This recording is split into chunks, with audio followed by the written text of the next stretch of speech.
Bienvenue dans le podcast Shine, le podcast qui permet aux femmes de rayonner. Je suis Christine Levicki, coach, entrepreneur, maman, femme et auteure de plusieurs best-sellers de développement personnel, dont J'arrête de râler et Wake Up. Je crois profondément que nous pouvons, nous les femmes, nous construire une vie radicalement libre et choisie, bien loin des diktats, des idées reçues et des conditionnements.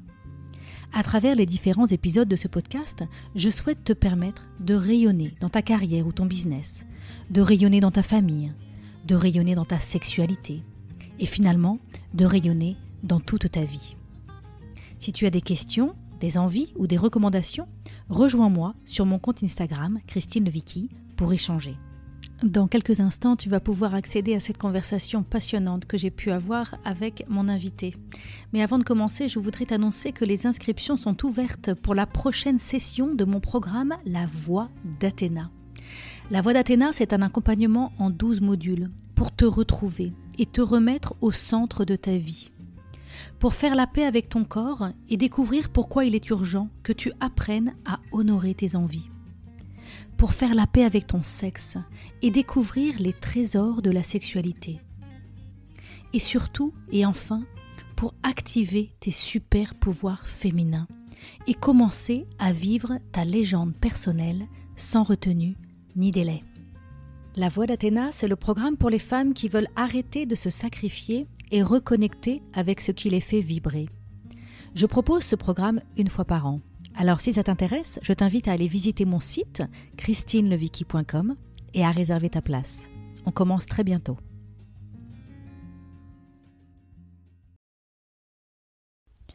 Aujourd'hui, je reçois Sandy Boulanger et nous avons une conversation passionnante sur la vie et sur les liens que nous tissons avec les personnes autour de nous.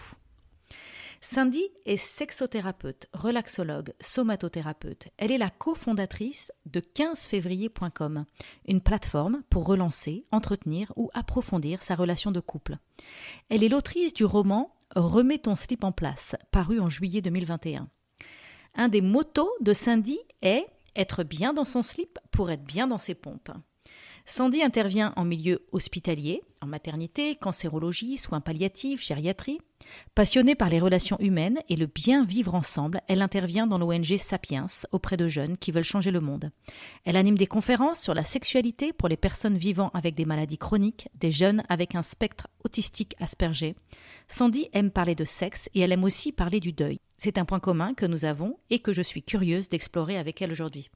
Alors bonjour Sandy et bienvenue dans ce podcast. Bonjour Christine, merci beaucoup de me recevoir, je suis ravie. Alors la tagline de ce podcast est d'accompagner les femmes à vivre une vie radicalement libre et choisie.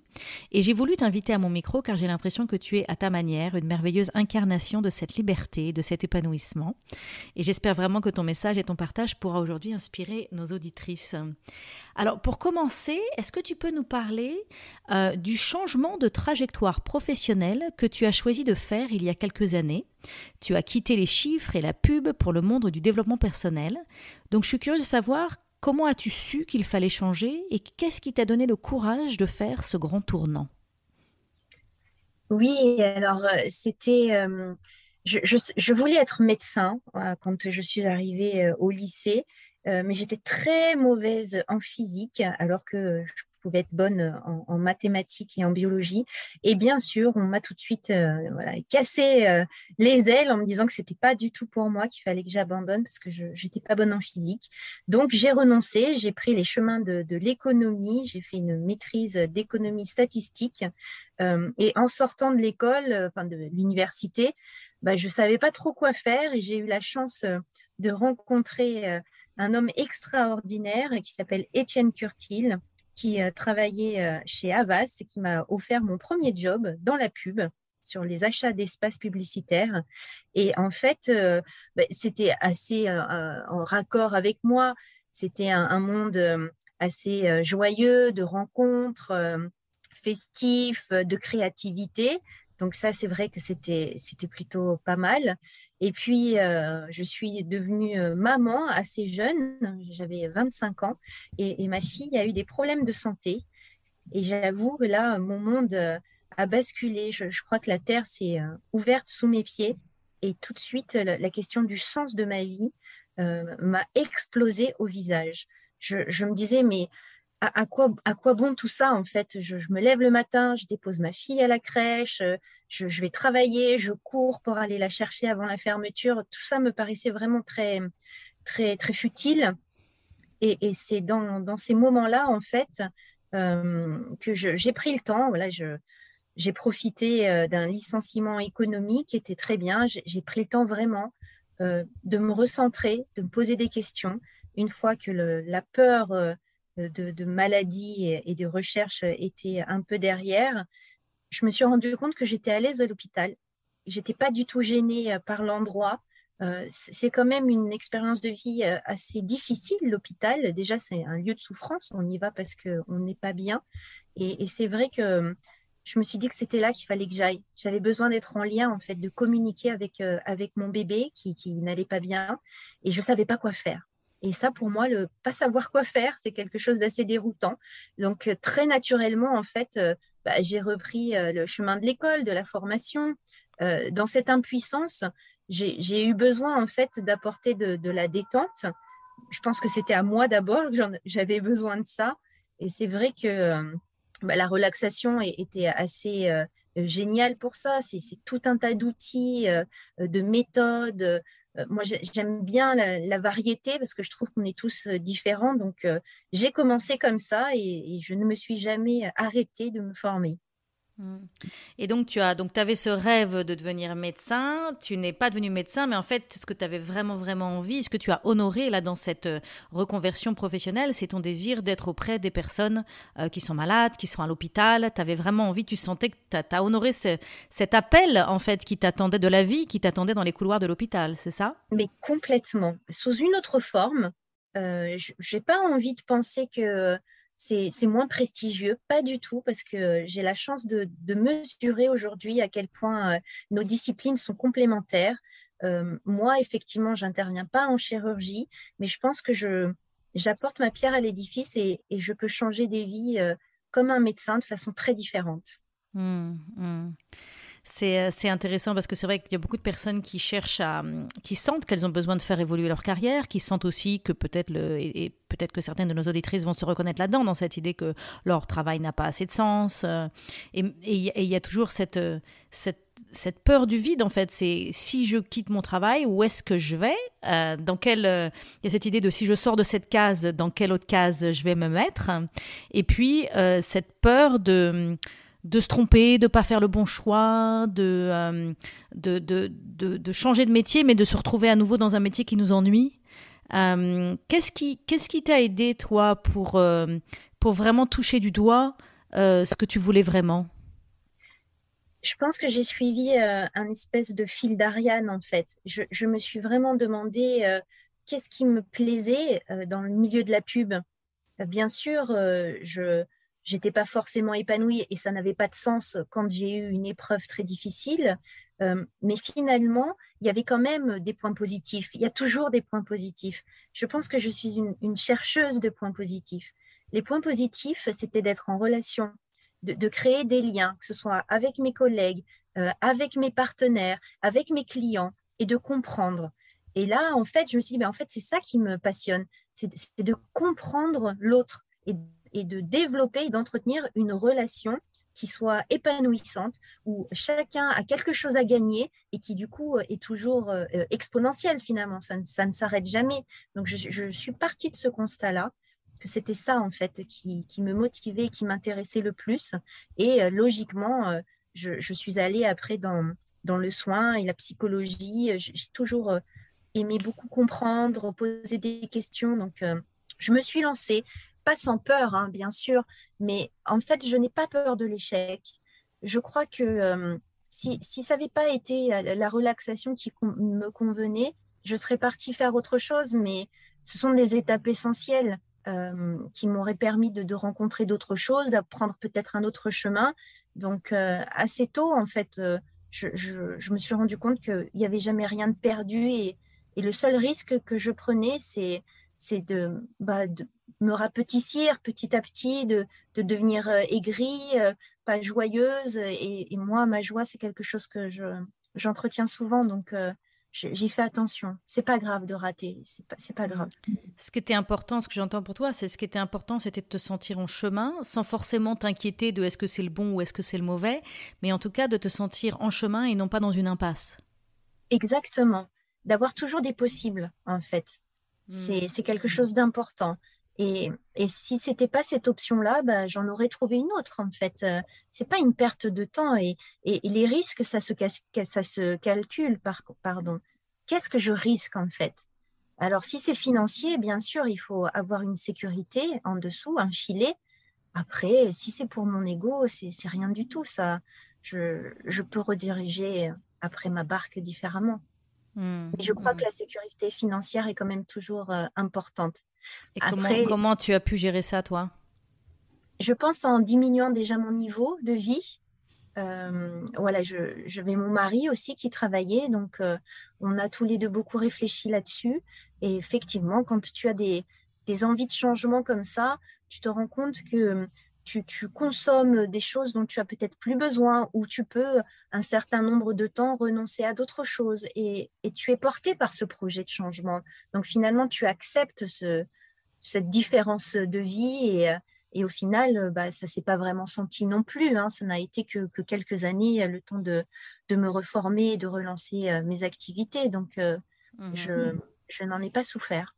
Mhm. Ce que je remarque aussi beaucoup avec les femmes, c'est que on a, notamment quand on a démarré notre carrière dans le salariat, on a un peu remis entre les mains des autres euh, comment dire, on remet entre les mains des autres notre valeur financière. C'est-à-dire qu'on se dit, voilà, je postule à ce job et j'ai un salaire. Et c'est mon employeur qui définit mon salaire. Je peux le négocier un petit peu, mais voilà, c'est la grille des salaires de l'entreprise dans laquelle j'arrive. Et donc, ma valeur est déterminée là. Et donc, quand les personnes veulent se lancer à leur compte et se mettre un peu, devenir indépendantes, il y a tout d'un coup cette espèce de néant de se dire ah mais si j'ai qui va déterminer ma valeur en fait et comment est-ce que je vais gagner de l'argent en fait parce qu'on n'a tellement pas l'habitude d'avoir conscience de notre valeur et de remettre ça entre les mains de notre employeur. Mm. Je ne sais pas si c'est quelque chose que tu as vécu toi cette espèce de bond en avant de se dire bah, ça va être à moi de déterminer mes tarifs, ça va être à moi de trouver mes clients, ça va être à moi de trouver ma Mm. place. Mm. Oui, bien sûr. Après, j'ai la chance d'être toujours très bien entourée. J'ai des amis et j'ai un réseau de professionnels vraiment chouette avec lesquels j'avais pu discuter beaucoup. Et je crois qu'assez rapidement, on m'a conseillé aussi de déterminer ma valeur financière sur, bien sûr, le marché et aussi quelles étaient mes valeurs ajoutées. Mhm. Donc finalement, je n'ai pas de souci à déterminer mes tarifs parce que c'est très logique pour moi. Voilà, je suis telle formation, j'ai cette casquette, j'ai cet outil, je l'utilise dans cet endroit. Est-ce qu'il y a beaucoup de personnes, pas beaucoup de personnes, en fonction de la région où on habite? Bon, finalement, c'est pas si compliqué. Il faut regarder ce qui se fait autour de soi. Et puis, en quoi est-ce qu'on peut être différent, qu'est-ce qu'on apporte de plus? Parce que c'est ça, je ne crois pas en la compétition en fait. Je crois qu'on est tous des professionnels différents avec des couleurs différentes. Bien, moi, je détermine aussi mes tarifs en fonction de mes couleurs. Formidable. Merci, Mm. merci d'avoir pris le temps de témoigner un petit peu sur cette transition parce que je pense que beaucoup de nos auditrices se sentent concernées et ont envie en tout cas de s'engager dans une transition au niveau de leur carrière professionnelle. Alors maintenant, j'ai envie d'apprendre, de te faire parler un peu de ton métier. Donc aujourd'hui, tu es sexothérapeute, relaxologue, somatothérapeute et tu interviens, une de tes particularités, c'est que tu interviens auprès de publics très différents, avec des âges différents, des jeunes étudiants et jusqu'aux mourants avec aussi des états de santé très différents. Il y a des personnes en pleine santé, il y a la maternité, la cancérologie, les maladies chroniques, l'autisme, la gériatrie. J'ai envie de te demander, est-ce qu'il y a un point commun avec ces différents publics? Oui, c'est l'être ensemble, c'est la relation. Comment est-ce qu'on on construit un pont de soi à l'autre? C'est ça en fait. Quelles que soient les cibles, c'est toujours le point de départ. Comment est-ce que je me sens suffisamment bien pour ouvrir un espace de partage avec quelqu'un d'autre? C'est beaucoup d'empathie aussi et c'est beaucoup de vulnérabilité finalement d'être en relation avec quelqu'un. On ne sait jamais qui est l'autre en face. Et finalement, ça n'a pas vraiment d'importance. Ce qui est important, c'est qu'est-ce qu'on va pouvoir se partager pour que ce soit quelque chose de chouette, tant qu'à faire, d'utile et d'agréable. Hmm. Donc toi, c'est de ça dont tu parles le plus et dont les personnes que tu accompagnes te parlent le plus?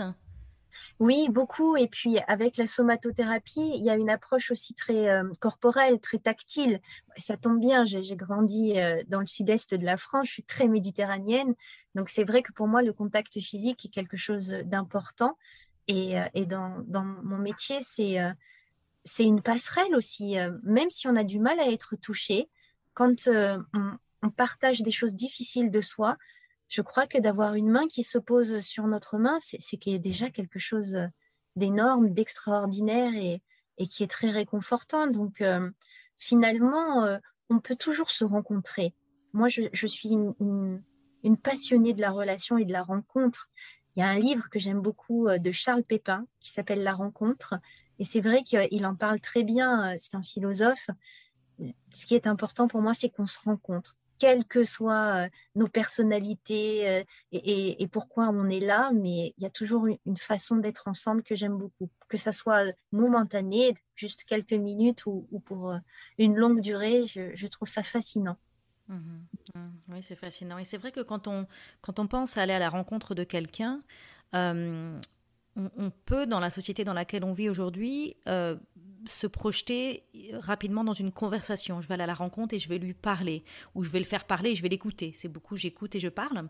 Et ce que j'entends dans ce que tu dis, c'est qu'il y a toute une autre dimension à la relation, à la rencontre, qui est la dimension du toucher, la dimension du corps en Mhm. fait, la dimension de la corporalité. Comment est-ce qu'on peut être en lien et comment est-ce qu'on peut aller à la rencontre de l'autre avec à travers nos corps en fait. Est-ce que tu peux nous parler de ça? Mais oui, mais merci de le sentir parce que ça me touche beaucoup parce que c'est exactement ça. Tu sais, à l'hôpital, c'est un endroit où il y a beaucoup de cultures. Parfois, on ne parle pas la même langue. Et c'est vrai que c'est à travers le toucher qu'on peut partager un moment apaisant et qui fait du bien. Hmm. Et c'est vrai que c'est beaucoup de langage non verbal finalement, mais c'est au-delà d'une compréhension et d'une interprétation parce qu'on a souvent tendance dans l'écoute à analyser et du coup à vouloir plaquer des réponses. Mais Mhm. parfois, c'est pas ça. L'idée, c'est aussi juste d'être là ensemble, de partager ce moment, d'ouvrir nos respirations. Le souffle est vraiment un outil fabuleux et de pouvoir se poser, de relâcher son corps. Rien que ça, c'est merveilleux. Mais en salle d'accouchement, ça peut être pareil.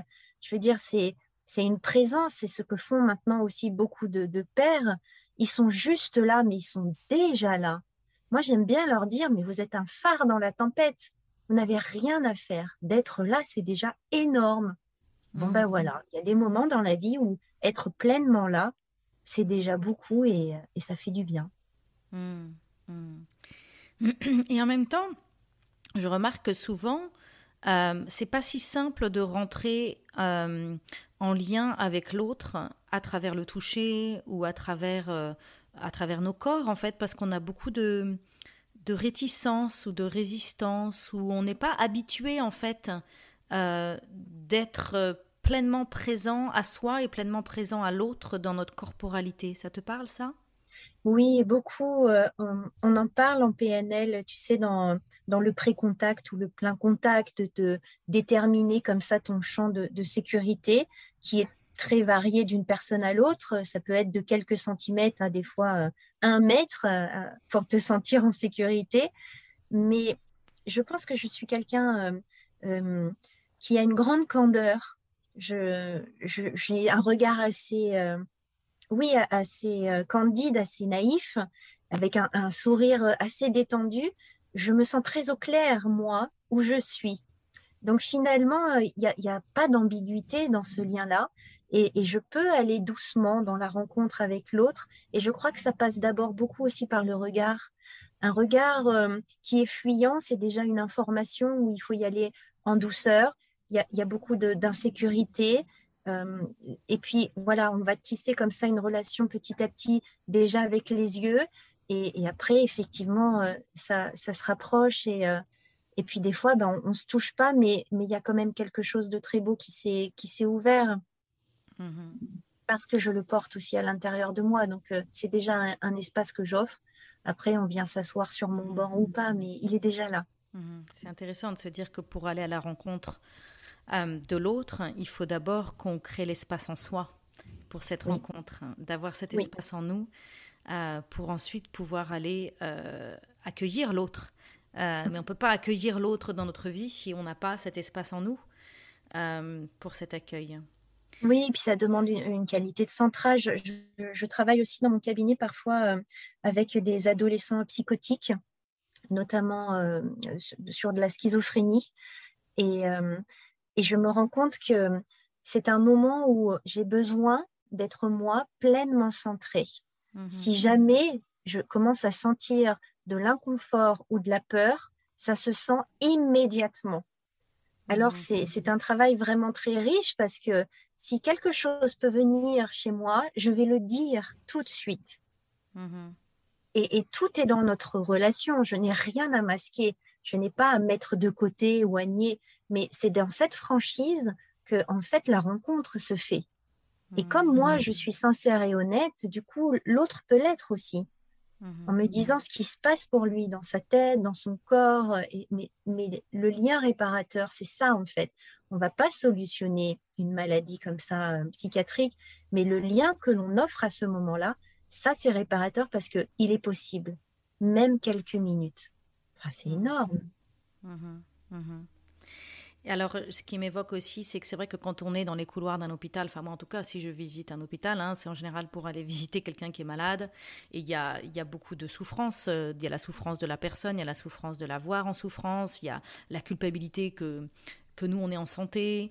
Enfin, pas forcément une culpabilité, mais je trouve que quand on va visiter quelqu'un à l'hôpital, parfois on peut. Enfin, moi, ça m'est arrivé d'aller voir ma maman qui était malade aussi et de parfois être tellement dans ma tête et tellement dans mes soucis et tellement dans ma tristesse, enfin, je ne sais pas comment dire, que en fait je suis pas présente, je suis pas vraiment en train de visiter, je suis là mais je suis pas là en fait.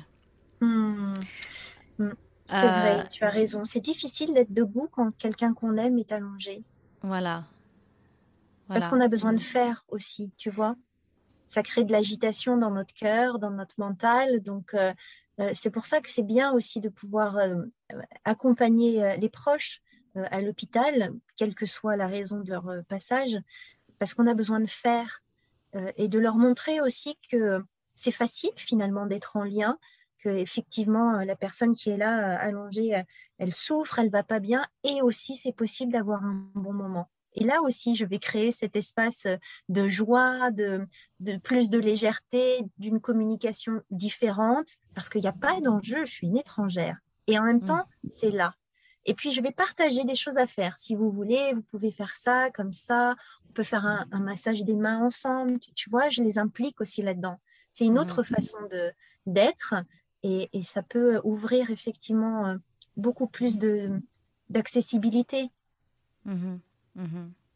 J'ai découvert, moi, par exemple, que j'avais ma relation avec ma maman était énormément centrée sur la parole. On se parlait beaucoup, on se parlait beaucoup, on se parlait beaucoup. Et puis finalement, elle s'est retrouvée avec Alzheimer. Et donc, cette relation, quoi, qui était beaucoup basée sur la parole, ne pouvait plus exister. Et donc, c'est là où j'ai découvert en fait, on pouvait se faire des câlins. Mm.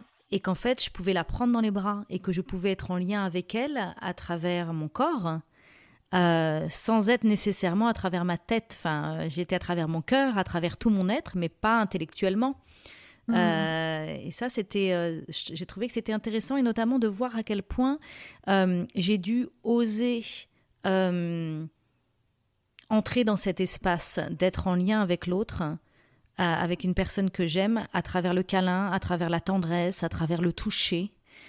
Et c'est là où j'ai réalisé ce que je te disais tout à l'heure, qu'en fait, souvent dans nos relations, on a perdu cette habitude d'être en lien Mm. euh, à travers nos corps.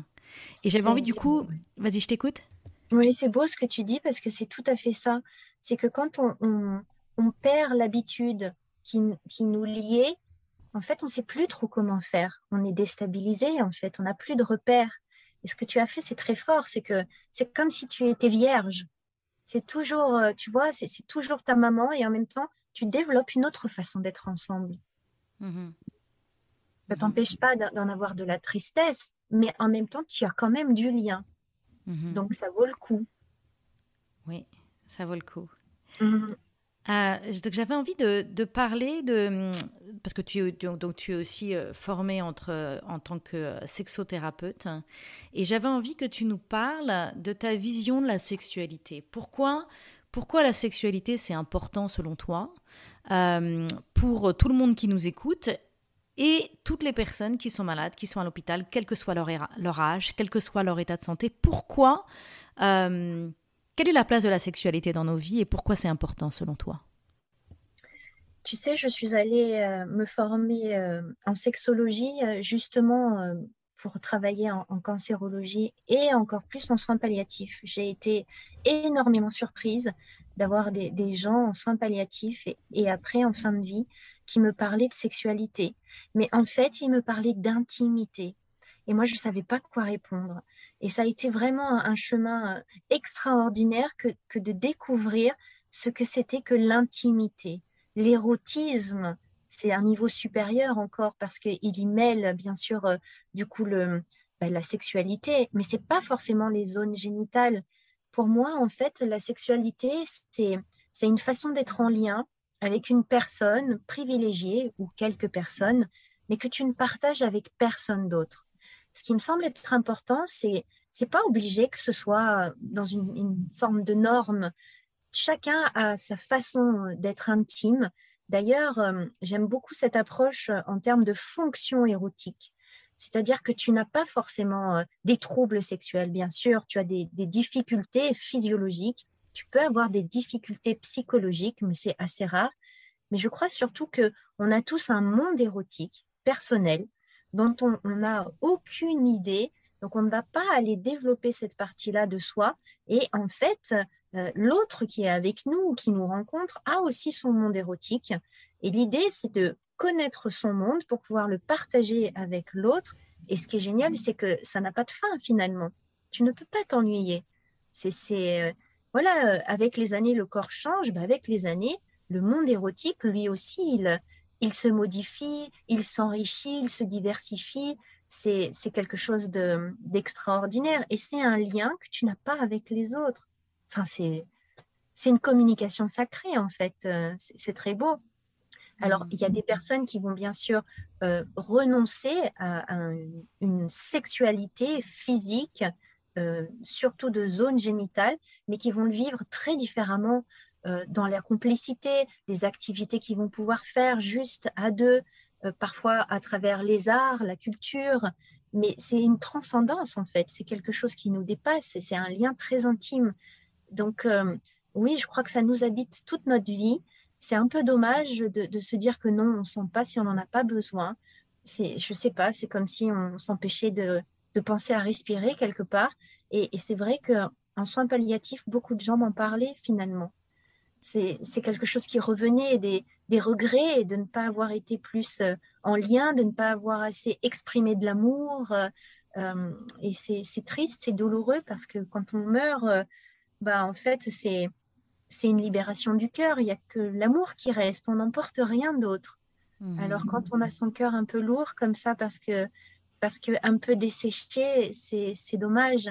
C'est dommage. Donc, la fonction érotique, je trouve que c'est quelque chose de très beau. Et pour le coup, c'est pas un problème. J'aime pas qu'on soit toujours avec des problèmes à régler, des problèmes psychologiques. Non, des fois, on a juste aussi besoin d'évoluer, de se connaître un peu mieux, sans que ce soit un problème. On le fait parce que c'est chouette et qu'on a vraiment beaucoup à y gagner. Mhm. Tu utilisais tout à l'heure l'image des regrets et des personnes qui, sur leur lit de mort, peut-être ont cette impression d'avoir leur cœur qui était un petit peu asséché. C'est l'image que tu as utilisée. Mhm. Est-ce que tu dirais que la sexualité, c'est un moyen de nourrir notre cœur, d'alimenter notre cœur, de donner de prendre soin de notre cœur? Oui, parce que c'est pour moi l'endroit le plus vulnérable de soi. C'est assez étonnant parce que on parle beaucoup de sexualité aujourd'hui, mais finalement, il y a très peu de personnes qui ont le courage d'aller dans cette vulnérabilité, dans ce lâcher-prise, comme on l'appelle aujourd'hui, dans cet abandon de soi avec l'autre, parce qu'on a très peur aussi de qui on pourrait être si on enlevait toutes nos croyances et nos barrières. Et puis l'autre, du coup, est-ce qu'il ne va pas aussi me faire peur, me faire mal? C'est un espace très vulnérable, la sexualité. Et quelle que soit la forme que l'on a, je crois il faut du courage aussi pour pouvoir s'abandonner. On s'abandonne à l'autre, mais la sexualité, ça peut aussi être seul, hein, ça peut être de se caresser, de se donner du plaisir. Et c'est aussi un abandon à la vie, un abandon au plaisir, un lâcher-prise. On a tellement l'habitude de cultiver l'idée que la vie est difficile, que c'est compliqué, qu'il faut contrôler. On est toujours en train de courir après toutes les choses à faire, toutes nos urgences, toutes nos obligations, que du coup, créer un espace de plaisir et lâcher prise et s'abandonner pendant quelques instants, quelques minutes, une heure, je sais pas, s'abandonner dans le plaisir pendant quelques instants, c'est une vraie permission qu'on se donne. Et je remarque, moi, je suis formée en tant que somatic sex coach aussi, donc j'accompagne des personnes dans la sexualité, et je remarque à quel point on a des résistances à cet abandon. Oui. On met en avant les choses urgentes, on met en avant les choses importantes, mais cet espace de plaisir, d'abandon, de bien-être, de joie, de délectation, de calme ou d'excitation, on n'ose pas le visiter, on n'ose pas faire de la place pour cet espace parce qu'on se dit que c'est du temps perdu, ou on se dit que c'est mal, ou on se dit que c'est sale, ou on se dit, enfin je sais pas, on a plein de croyances Mm. qui font que, et énormément de résistance surtout. Je remarque à quel point il y a des résistances à vivre ça. Tu as complètement raison, je te rejoins. Je crois que ce qui nous fait beaucoup de mal, c'est le perfectionnisme, de cette rentabilité, cette efficacité. Et je crois qu'il y a aussi énormément de charge mentale que, bien sûr, la société nous amène, mais que l'on se crée soi-même, qui fait que c'est très compliqué de se laisser aller, de s'abandonner à son plaisir pour quelque raison que ce soit, mais parce que du coup, c'est un peu du temps de perdu. On ne voit pas l'utilité tant qu'on ne le pratique pas et qu'on n'y prend pas du plaisir à se ressourcer dans son propre corps, avec son propre corps, et de façon très différente. Et tu l'as joliment dit, ça peut être vraiment un moment délicieux, tendre, de repos, de ressourcement, ou vraiment d'excitation, mais c'est quelque chose de ressourçant. Et tu vois, dans la sexualité, bien sûr que c'est important d'avoir un lien avec soi d'abord. Sinon, tu mets sur les épaules de l'autre la lourde tâche de te donner du plaisir. Mmh. Et Mmh. c'est un peu compliqué quand même. Tu n'es plus dans le partage du coup. Alors que quand Mmh. tu connais ton corps, de plus en plus, en plus on a de la chance, il change notre corps. Donc ce qui nous faisait plaisir avant ne nous fera pas forcément plaisir après. Et puis si on ne l'avait pas connu avant, de toute façon, on s'en fiche, tout évolue. Mais c'est aussi une façon d'être avec soi, de prendre soin de soi. Et tu vois, avec les personnes qui vivent avec un spectre autistique, Asperger, c'est très intéressant parce que souvent, ils n'ont pas accès à la métaphore. Donc, tu as besoin d'être très clair dans ce que tu dis. Et c'est parfois difficile pour eux parce qu'ils ont un rapport avec leur corps qui est très nerveux. Il y a beaucoup de tension dans leur corps. Et c'est vrai que le simple fait d'aborder la masturbation, c'est très compliqué parce qu'ils ne savent pas ce que c'est que se détendre. Mais je me rends compte que finalement, il n'y a pas que les autistes Asperger. Il y a énormément de gens qui ne savent pas se détendre. Il y a des croyances derrière. Si jamais je lâche tout ce contrôle et que je Oui, me détends, je m'effondre, je m'écroule. voilà, voilà. Alors, j'avais aussi envie d'amener la conversation. Je sais que toi, tu axes beaucoup ton travail sur tu appelles ça la compréhension du point de départ de nos désirs. Est-ce que tu peux nous parler un petit peu de ça? On a tous des motivations à être en lien. Même si on croit que c'est pas beau de se le dire, mais quand on donne quelque chose, c'est normal de recevoir. Pas forcément de la même personne, mais c'est un équilibre naturel de donner et de recevoir. Euh, donc, je crois que quand on a du désir, il faut savoir pourquoi. J'aime assez me dire, OK, vous n'arrivez pas à avoir d'orgasme, vous ne pouvez pas jouir, mais en fait, mais pour qui jouissez-vous? À quoi ça sert cette jouissance? Est-ce que ça vient récompenser un statut de femme, parce qu'une femme, ça doit jouir, Aujourd'hui, en plus, on nous dit que nous sommes capables d'avoir de nombreux orgasmes. Donc, si moi, j'en ai pas ou si j'en ai qu'un petit, je suis à moitié femme.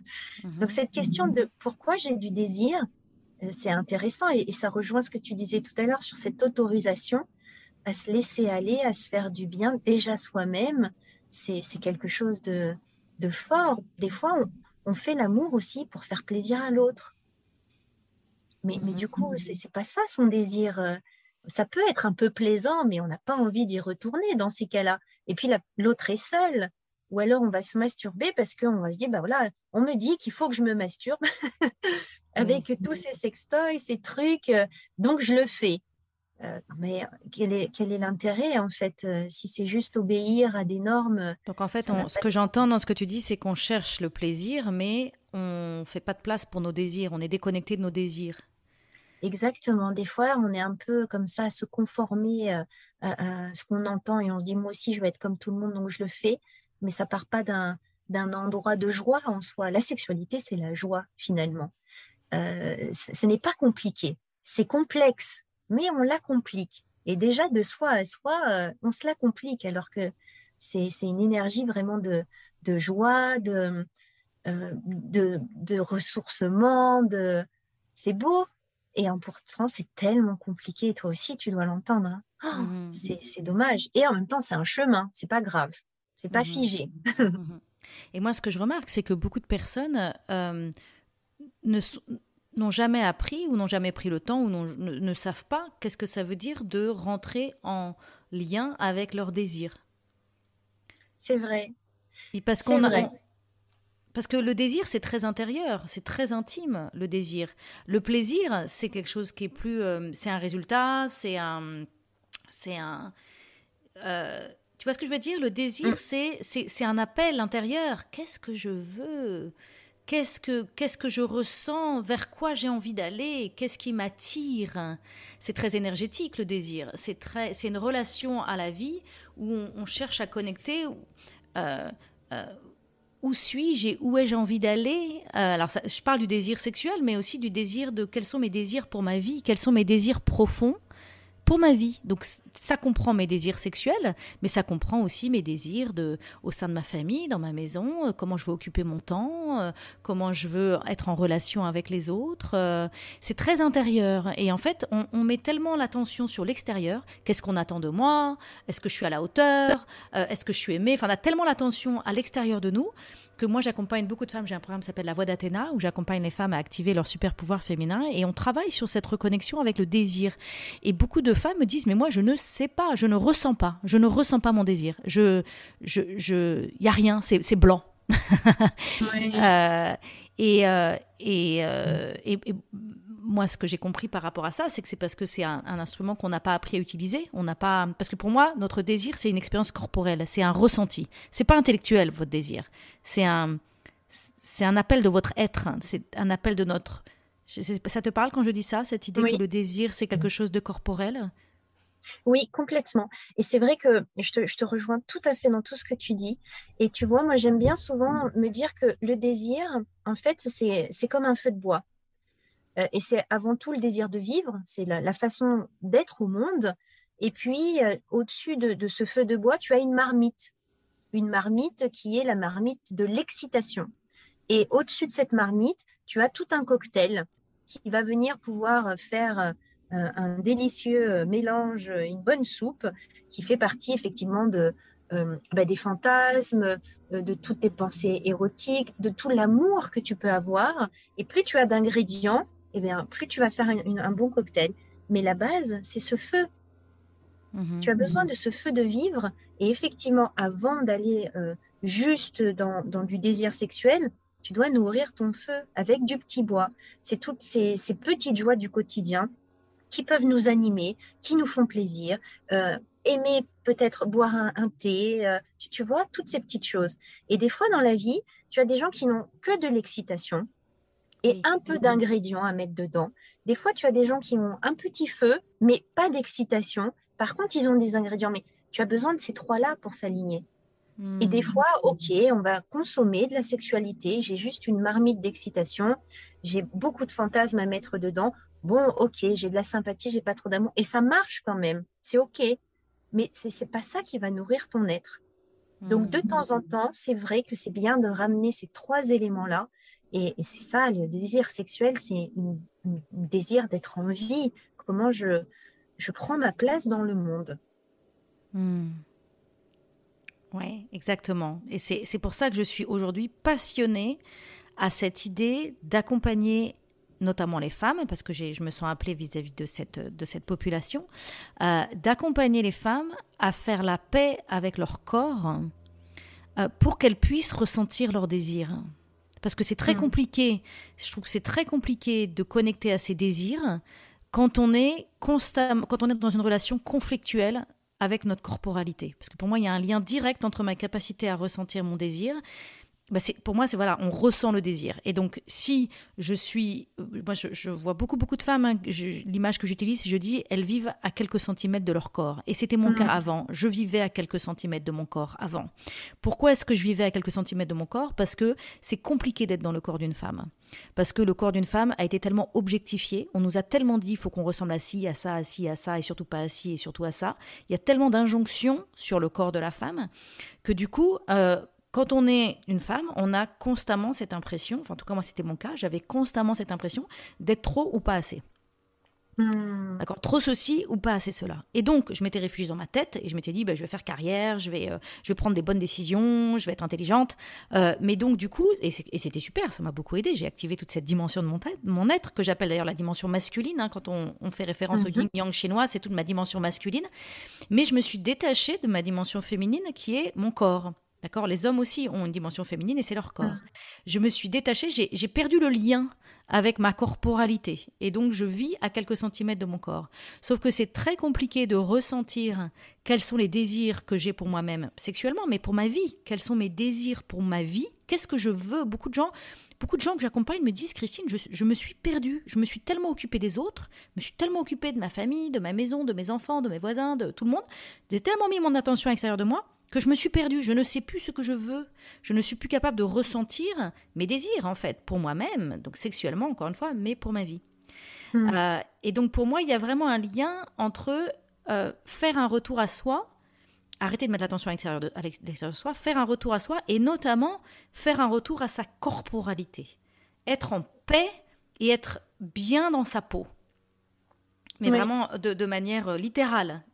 Sentir du bien-être et du bien d'être dans ce corps. Ça te parle ce que je dis? Mais complètement. Mais que je suis tout à fait d'accord avec toi. Je crois qu'on vit beaucoup le corps comme un transport en commun, en fait. On ne se rend pas compte que c'est notre temple, finalement. C'est ce qu'on a de plus précieux aussi. Et tu vois, je crois que c'est important aussi d'accepter des fois qu'on ne sache pas. Et c'est parce que tu acceptes que tu ne sais pas ce que tu veux, tu ne sais pas de quoi tu as envie, que finalement tu vas te créer. Quelle belle opportunité, chouette, je ne sais pas ce que je veux. Qu'est-ce que je vais bien pouvoir vouloir? C'est un peu une renaissance, je trouve, quelque part. Je ne sais pas ce que je veux, qu'est-ce que je vais bien pouvoir vouloir? J'adore cette... Il y a une ouverture là tout de suite. Il y a une curiosité, il y a un appel. Là, ça y est, on est à nouveau on n'est plus dans une impasse. On est à nouveau en chemin. Exactement. Qu'est-ce que je vais bien pouvoir vouloir? Super. Mais du coup, tu es obligé d'accepter que tu ne saches pas. Tu vois, ça, je crois qu'à notre époque, c'est difficile d'accepter de ne pas savoir. C'est très confusant. Alors que, si, tu as le droit. Hein.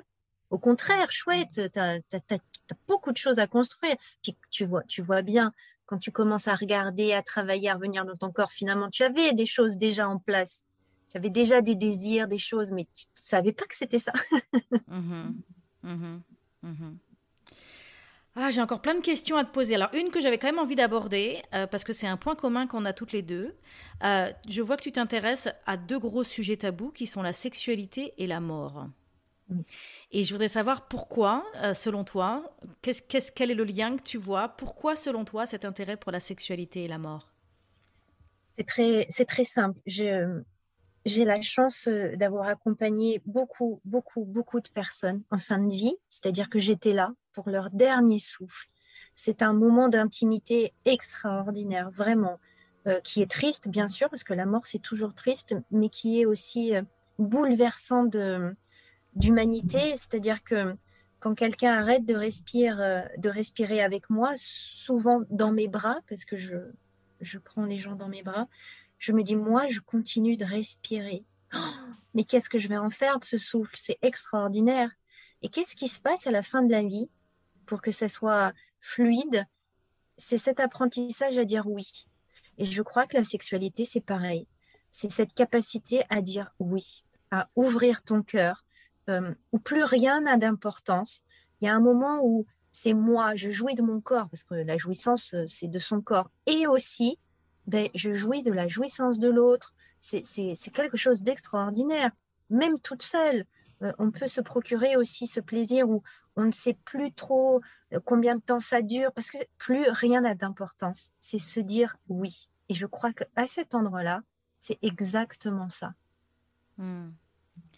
Oui, j'ai l'impression, moi, que quand on est dans le plaisir et quand on est dans cet orgasme, on connecte avec le fait d'être vivant, en fait. On connecte vraiment avec le fait d'être vivant dans cette corporalité, dans notre corps. On n'est jamais plus... C'est un moment d'incarnation, en fait. Mm. Extrêmement puissant. C'est une expérience d'incarnation extrêmement puissante, l'orgasme. Et je crois que c'est pour ça qu'on est aussi fasciné par l'orgasme, qu'on est aussi attiré par l'orgasme, parce que c'est une expérience d'incarnation. Je ne sais pas si ça te parle, cette idée-là? Complètement. Et puis, tu vois, d'ailleurs, tu as des formes d'orgasme qui peuvent amener des vibrations, des tremblements. C'est vraiment de la tempête aussi. C'est très embarquant. C'est un voyage. Et aussi, il y a des orgasmes qui sont subtils. C'est vraiment de la dentelle, de l'horlogerie fine. Et moi, j'ai envie aussi de parler de ces orgasmes-là parce que ceux-là aussi, ils valent le coup et ils ne sont pas moins importants que les autres, mais on va pouvoir, voilà, ce sont des petits bois qui viennent alimenter notre grand feu du désir. Oui. Et ça, mis bout à bout, c'est des chemins de plaisir extraordinaires. Mhm, mhm. Et donc, voilà, dans la sexualité et dans la mort, il y a cette relation au lâcher-prise, cet abandon, Mm. ce moment où on connecte avec la vie de manière très forte, soit dans la sexualité, soit au moment de la mort, en fait, où c'est la transition. Et puis dans les deux cas, dans la sexualité et dans la mort, ce qu'il y a imbibé de tout ça, ce que ça permet, ce que ça nous permet d'exprimer, c'est l'amour. Exactement. C'est Mais une expérience c'est ce d'amour. qui reste. C'est ça. Ben, ce oui, en fait, pour moi, c'est ça. C'est très spirituel, hein. C'est le oui à ce qui est. Que ce soit cet orgasme, ce plaisir, donc cet abandon à on ne sait pas quoi, à plus grand que moi, au-delà de moi. Et la mort, c'est ça aussi. C'est accepter d'arrêter d'aller chercher cette inspiration encore et encore et juste de partir sur l'expire. Tu sais, quand les hommes ont des orgasmes, avec ou sans éjaculation d'ailleurs, on appelle ça la petite mort. Mhm. D'ailleurs, physiologiquement, après, ils sont souvent très, très fatigués. Donc, pour eux, c'est la petite mort. Mais c'est ça, c'est cette capacité à se dire oui. On dit oui. Et je laisse tout me faire comme ça submerger par mon plaisir. C'est un grand oui. La mort, c'est ça aussi. C'est Mhm. se laisser aller. De toute façon, on y va. Mais on peut y aller en étant avec un grand oui et détendu et apaisé, ou en étant tout contracté, tout tendu. Et là, c'est plus compliqué, quoi. Mhm. Mhm.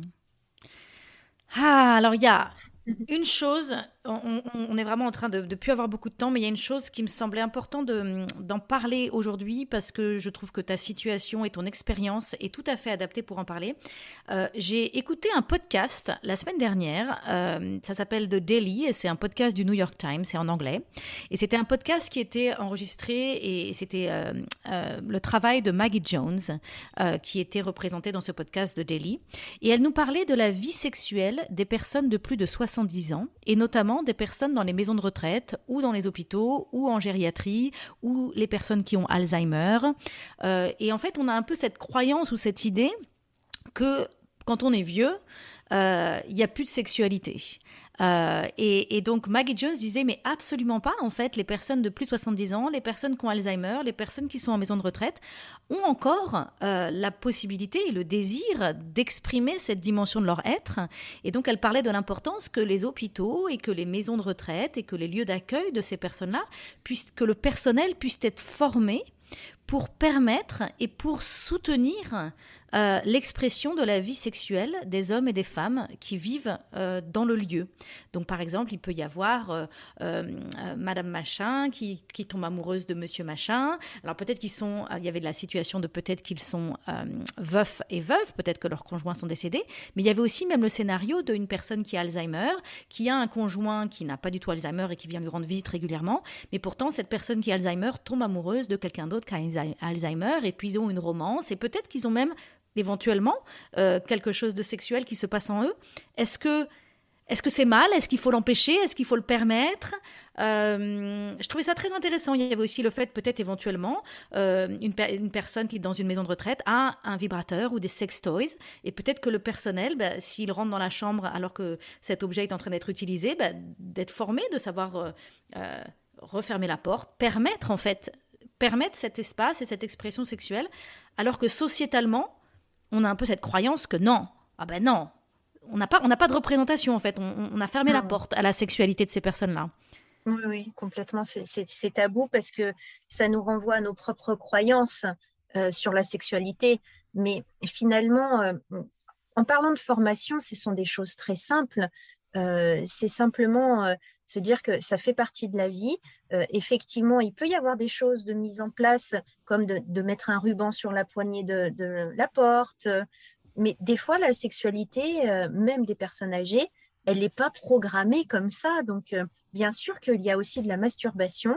Et puis, il y a aussi Madame T qui va avoir une relation finalement très intime avec Madame F, pourquoi pas. Et oui, oui, c'est juste qu'on nous, on a du mal à se représenter parce qu'on se dit, mais en fait, ils sont vieux, leur corps est vieux, ils ont du mal à bouger, et ils ne peuvent pas avoir de sexualité. Mais bien sûr que si. C'est juste que c'est une sexualité qui s'exprime différemment, mais qui n'en est pas moins sexuelle. On serait en train de se dire, en fait, voilà, les personnes âgées, ils se tiennent la main, ils se regardent dans les yeux, puis ils se font un petit bisou. Mais pas du tout. Pas du tout. Vous avez des personnes qui ont aussi eu une vie intime, érotique très riche et qui ont continué d'avoir cette vie érotique très riche. Donc, bien sûr qu'il y a beaucoup plus de choses qui se passent dans la tête. La voix est devenue très importante aussi. Alors, même s'il y a des problèmes d'audition, ça reste quand même quelque chose d'assez extraordinaire que dans la sexualité, d'un coup, ce sens-là va être plus développé. C'est ce que peuvent dire certaines personnes. Alors qu'ils sont vraiment très sourds, ils n'entendent pas grand-chose, même avec leurs appareils. Dans un moment d'intimité, la connexion est faite et en fait, ils vont entendre. Donc, il y a plein d'autres choses qui rentrent en ligne de compte. Après, je crois que voilà, des adultes, ce sont des adultes, quel que soit leur âge, et bien sûr qu'on a, en tant que professionnel, à leur offrir cet espace-là, décoller de nos jugements. Parce que voilà, deux dames âgées ont bien le droit d'avoir une vie intime et érotique. Enfin, quel est le problème? Même si elles étaient mariées, c'est pas la question. Je crois que le genre n'a plus de question et l'orientation sexuelle n'a plus de place. C'est de l'amour. C'est Et de c'est de l'amour l'amour. comme elles ont envie de se le partager, ces personnes. Personne n'est là pour leur dire non, ça vous pouvez pas. Au contraire, ça leur fait du bien. Puis c'est assez spontané. Si les gens ont des problèmes cardiaques, forcément, ils ne vont pas avoir des pénétrations frénétiques à se faire arrêter le cœur. Donc, on retrouve, je crois, quelque chose de très spontané dans son corps. Quand on vieillit aussi, on dit souvent, voilà, avec l'âge, maintenant, je me fous de tout, mais tant mieux. Tant mieux parce que ça permet d'aller vers des choses où on est complètement naturel. Voilà, ce n'est plus compliqué. Et bien sûr, je vois pas pourquoi on doit toujours, nous, après, autour, orchestrer ça. Faut les laisser tranquilles. On ouvre une porte, il se passe quelque chose, on referme la porte. Quel est le problème? Voilà. Lâcher nos jugements Exactement. et faire la place à l'amour. Exactement. Faire la place à l'expression de l'amour sans limite, en fait. Oui, et super. ça peut être génital, il n'y a pas de problème non plus. Tout à fait. Alors pour clôturer cet épisode, j'avais envie de zoomer sur la plateforme 15février.com que tu as créée. Donc c'est une plateforme qui a été créée pour accompagner les couples et soutenir les couples. Est-ce que tu peux nous en parler pendant quelques instants? Oui, bien sûr. Alors, c'est une plateforme où on a recueilli des témoignages de couples qui ont entre 3 et 45 ans de vie commune, avec des expériences de vie très différentes, des parcours de PMA, d'endométriose, des fois de maladies, ou pas du tout, des aléas de la vie comme ça. Et ces personnes, en fait, ont eu à cœur de témoigner pour montrer, partager que la vie, c'est pas facile, mais que par contre, ils mettent vraiment au cœur leur relation de couple et que au fur et à mesure, ils sont toujours restés curieux. Ils nous donnent aussi leurs tips. Comment est-ce qu'ils font au quotidien pour rester comme ça des amoureux malgré le travail, les soucis, peut-être les enfants, cette machine à laver du quotidien. Eh bien voilà, ils sont comme monsieur et madame tout le monde et aussi, eux, ils ont à cœur de continuer à développer leur couple. Des fois, ils ont pu avoir envie de renoncer. Enfin, ce sont des vrais gens, en fait. Et c'est ça que j'ai trouvé chouette de les interviewer parce qu'on est tous des vrais gens. Et puis, ce sont des décisions de rester ensemble et de continuer à croire qu'on peut grandir ensemble. C'est plus très à la mode, je trouve, aujourd'hui, le couple. Alors que pourtant, c'est quelque chose d'assez fabuleux. Et il faut être deux, c'est vrai, pour faire grandir cette union-là. Donc, je suis très contente de cette plateforme et j'espère qu'elle pourra aider beaucoup de gens. C'est un premier pas avant de consulter peut-être quelqu'un. C'est pas facile d'aller voir un thérapeute de couple. Là, de chez soi, on peut déjà aussi avoir de belles pistes de réflexion, des challenges pour nous aider à faire encore un petit pas et je trouve que c'est chouette. Donc, ce que j'aime beaucoup vraiment, c'est que dans tout ce que tu fais, il y a vraiment aider les personnes à aller les uns vers les autres, en fait, rapprocher les gens. Il y a vraiment j'ai l'impression que je vois ça à travers tout ce que tu fais, quoi. Permettre et donc aider les gens à se rapprocher d'eux-mêmes pour qu'ensuite ils puissent se rapprocher de l'autre, s'ouvrir à l'autre, être dans le lien. Et en fait, c'est vrai que c'est ça le miel de la vie. Le miel de la vie, c'est d'être en C'est lien. vrai, merci D'être en beaucoup. lien avec les autres. C'est chouette que tu vois ça. Tu sais, moi, je ne crois pas du tout qu'on naît et on meurt seul. Pour être à ces deux endroits-là de la vie, ce n'est pas vrai du tout. On peut naître en lien en étant connecté et on peut mourir en étant connecté. Donc, pour moi, la connexion, c'est vraiment le fil rouge de la vie, quoi. Super, super, super. Alors écoute Cindy, il faut qu'on clôture cet épisode. Où est-ce que les auditeurs peuvent te retrouver? Donc bien évidemment, je vous invite tous à aller visiter la plateforme 15février.com. Il y a aussi ton livre Remets ton slip en place. Est-ce que tu es sur les réseaux sociaux? Est-ce que tu as un site internet? Quel est le meilleur endroit pour te suivre? Oui, on peut me suivre sur LinkedIn où j'ai pas mal d'actualités, sur Instagram aussi, sous le nom de Sandy Ditou. Et j'ai un site internet, sandyboulanger.net. Super, formidable. Merci beaucoup Sandy, à très Merci, bientôt. Christine. À bientôt. Au revoir. Au revoir. Si tu aimes ce podcast et que tu veux m'encourager à continuer, je t'invite à mettre 5 étoiles à partir de ton téléphone sur Apple Podcast ou sur ta plateforme préférée. Tu peux aussi partager l'épisode que tu viens d'écouter avec ton entourage si tu penses que cela pourrait les intéresser. Et si tu as envie d'aller plus loin, je t'invite à t'inscrire à la newsletter Shine sur mon site christinelevicki.com/inscription. Tu pourras recevoir mes meilleurs conseils pour prendre le pouvoir sur ta vie et rayonner. En attendant, je te dis à bientôt pour un nouvel épisode.